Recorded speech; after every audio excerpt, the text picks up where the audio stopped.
Assalamualaikum warahmatullahi wabarakatuh. Perkenalkan, nama saya Ikraman SEMM. Saya lulusan manajemen, kemudian melanjutkan magister manajemen. Saat ini saya diamanahkan sebagai dosen sejak tahun 2021 dan tercatat sebagai dosen program studi kewirausahaan Fakultas Ekonomi dan Bisnis pada Universitas Raharja. Pada kesempatan ini saya akan menjelaskan terlebih dahulu tentang deskripsi mata kuliah manajemen pemasaran. Mata kuliah ini memberikan pemahaman mengenai konsep, prinsip, dan ruang lingkup manajemen pemasaran dalam suatu organisasi.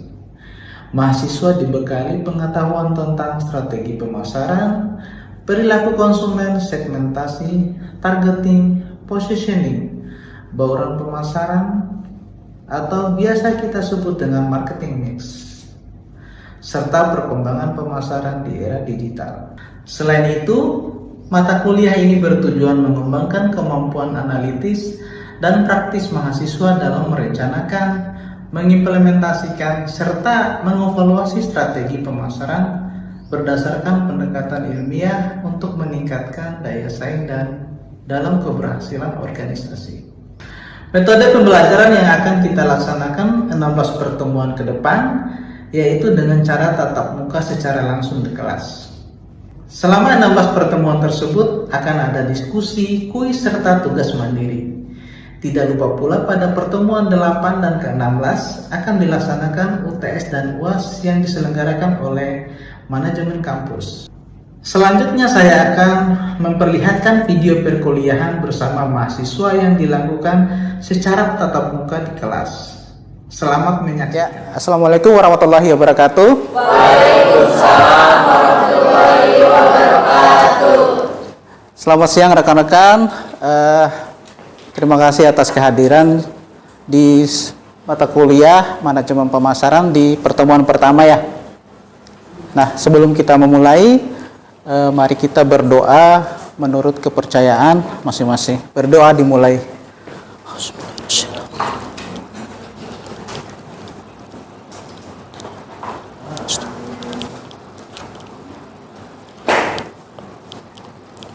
Amin. Berdoa selesai. Nah, perkenalkan, nama saya adalah Ikraman. Rekan-rekan boleh memanggil saya Ikram. Saya akan mengajar materi mata kuliah manajemen pemasaran. Nah, sekarang adalah pertemuan pertama. Yang akan jelaskan adalah komponen penilaiannya dulu. Jadi kehadiran juga tetap nilai. Kehadirannya adalah 10%. Partisipasi atau diskusi kita di kelas, keaktifan rekan-rekan di kelas itu tetap dinilai juga, adalah 10% juga. Terus untuk tugas, nanti setiap pertemuan nanti saya akan kasih tugas dan dinilai 20%. Untuk UTS dan UAS masing-masing 25% untuk UTS, untuk UASnya 35%. Oke, makanya diharapkan kehadirannya karena itu menjadi poin penilaian juga supaya rekan-rekan bisa lulus dengan nilai yang memuaskan. Gitu ya. Berikutnya adalah tujuan belajar manajemen pemasaran. Kenapa kita perlu belajar manajemen pemasaran? Karena tanpa manajemen pemasaran kita tidak bisa menjual produk yang kita jual. Bisa dijual, tapi bisa jadi customer itu hanya membeli satu kali. Dan kalau tidak kita sampaikan ke nilai dari produk itu, entah spesifikasinya, masa kadaluarsanya, fungsinya apa, nah tentu akan membuat customer itu akan beralih ke produk kompetitor. Nah, ada pertanyaan di sini, ada 3 pertanyaan. Mengapa produk bagus belum tentu laku? Nah, kualitas produk saja tidak cukup untuk bisa menjualnya lebih banyak. Tentu ada pemasarannya, tentu ada pengenalannya ke customer supaya mereka secara berkelanjutan membeli produk yang kita jual. Terus pertanyaan berikutnya, mengapa usaha kecil itu sering gulung tikar? Karena biasanya usaha kecil itu keterbatasan modal buat apa namanya? Bukan, buat promosi, buat pemasaran itu nggak ada. Biasanya habis produk dijual, udah nggak ada proses pemasaran. Nah sekarang kan udah banyak ya, ada media sosial tuh, ada WA. Dengan WA juga kita udah bisa menjual produk atau memasarkan produk. WA, terus ada YouTube, bisa dijual lewat YouTube. Ada TikTok yang lagi viral-viral sekarang untuk penjualannya, bisa memasarkan produk di situ juga. Apalagi sekarang ada live TikTok juga. Nah, kita bisa jelasin produk itu secara langsung, walaupun lewat online ya, tapi bisa tektokan secara langsung untuk menjelaskan produk kita. Itu juga bagian dari manajemen pemasaran. Terus yang berikut adalah mengapa perusahaan besar terus beriklan? Nah, kita tahu kalau perusahaan contohnya kayak Mayora, mereka itu berani menggandeng kayak pemain bola. Misalnya figurnya lagi tren banget nih kayak pemain bola musim kualifikasi Piala Dunia kemarin. Tuh banyak tuh pemain tuh yang digait tuh buat bantu promosiin, contohnya kayak Le Mineral gitu. Nah sebenarnya yang dijual itu adalah produknya, tapi lewat medianya itu orang yang akan memasarkannya, contohnya kayak pemain bolanya gitu. Jadi orang ingatnya produk Le Mineral diiklankan sama siapa yang sering lihat? Hah? Rizky Ridho. Nah, Rizky Ridho kan udah terkenal. Siapa yang nggak kenal di seluruh Indonesia kalau dia suka nonton bola? Nah, lewat itu dia bisa kenal dengan Le Mineral. Contohnya, oh iya, Le Mineral ini diiklanin sama Rizky Ridho. Nah, dia jadi ingat tuh gitu. Atau enggak contoh,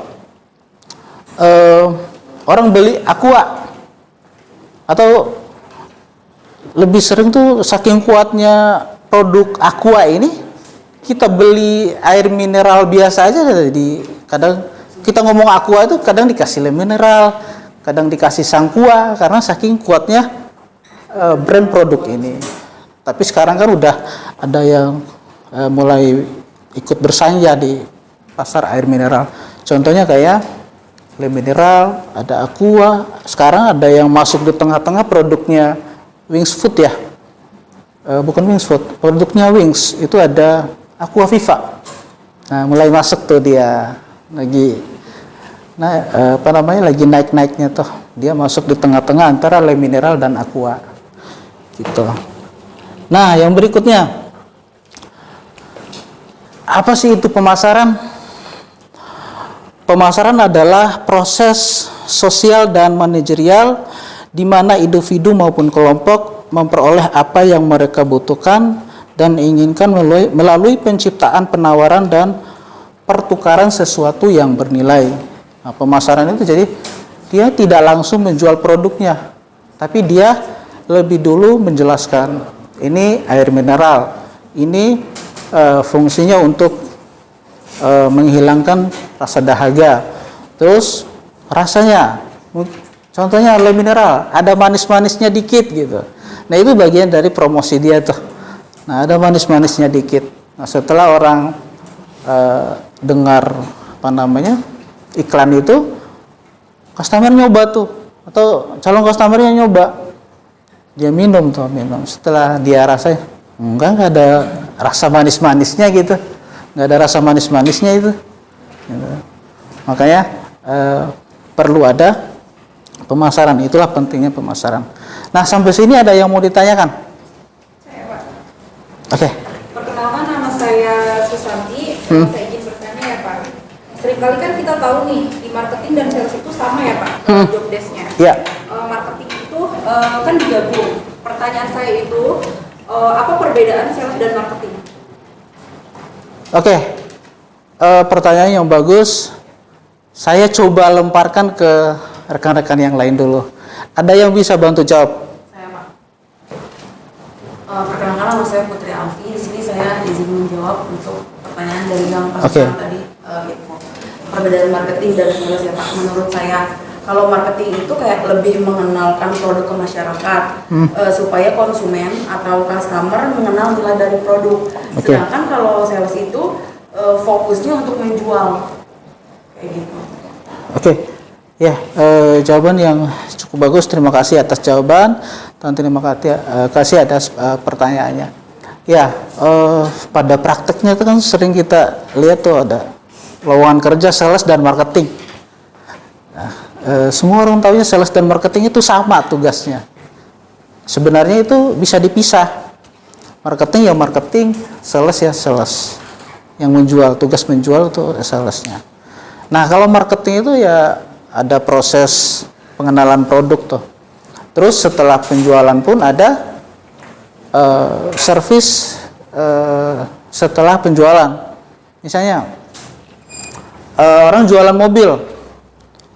Kalau sales tuh pasti jual putus. Orang jual mobil pasti jual putus tuh. Habis gua jual ya udah, terserah customer deh mau kemana gitu. Beda dengan marketing. Kalau marketing dia jual dulu, baru pelayanan after salesnya ada.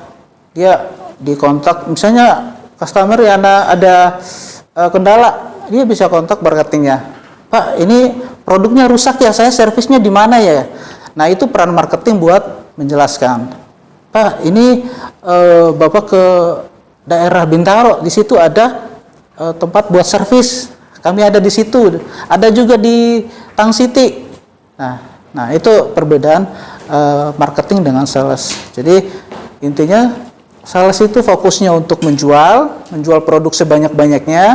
Kalau marketing dia lebih mengenalkan produk supaya produk itu memiliki nilai di hati masyarakat atau hati customernya. Kalau udah produk itu memiliki nilai di hati customer, nanti akan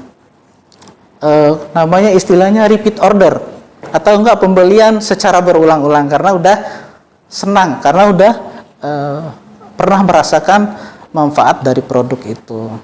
Contohnya orang kalau udah pakai skincare, udah coba nih pakai skincare, nah nyoba yang lain udah nggak cocok karena udah cocok sama skincare yang satu itu. Coba dia belum pernah nyobain produk, dia nggak bakal tahu produk itu cocok sama dia gitu.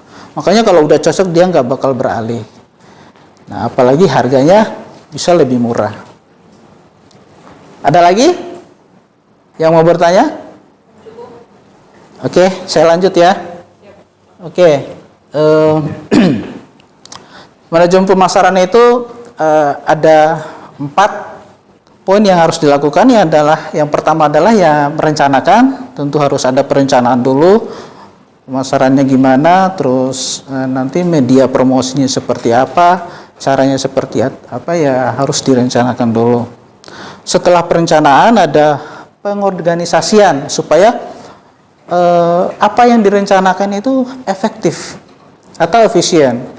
Kalau nggak dikontrol atau koordinir, nanti takutnya ada poin-poin yang harusnya tidak perlu malah dilaksanakan. Itu bisa aja ngaruhnya ke biaya promosi atau biaya pemasaran. Nah, makanya perlu ada perencanaan, ada pengorganisasian. Terus setelah itu melaksanakan, dari rencana tadi baru dilaksanakan gitu. Terus yang berikutnya adalah pengendalian. Perlu ada pengendalian supaya poin-poin yang tidak perlu itu dibatasin atau ditiadakan gitu supaya lebih efektif ya untuk misalnya untuk biaya pemasarannya lebih efektif atau lebih efisien tuh. Kalau biaya promosinya atau biaya pemasarannya tinggi, otomatis nanti harga jualnya akan lebih tinggi. Nanti kalau harganya tinggi,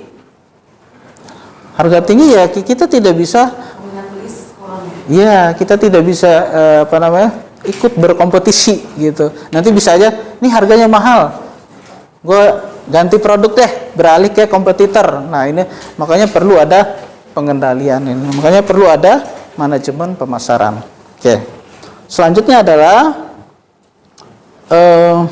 evolusi konsep pemasaran. Yang pertama adalah konsep produksi, yaitu memproduksi barang-barang itu lebih banyak. Nanti dijualannya mikirnya belakangan gitu. Ini contoh yang terjadi pada era industri dulu sebelum era sekarang gitu. Tapi sekarang lebih ke konsep penjualan, konsep penjualan gitu. Oke, ada lagi pertanyaan? Oke, cukup? Oke, terima kasih rekan-rekan semua. Terima kasih yang sudah bertanya. Mudah-mudahan pertemuan kali ini membawa manfaat buat kita semua ya. Oke, terima kasih semuanya. Assalamualaikum warahmatullahi wabarakatuh. Demikian video singkat pengajaran pada mata kuliah manajemen pemasaran. Semoga dapat memberikan gambaran dalam kegiatan bidang pendidikan dan pengajaran yang saya lakukan. Saya Ikraman pamit undur diri. Semoga video ini bermanfaat. Akhir kata, wassalamualaikum warahmatullahi wabarakatuh.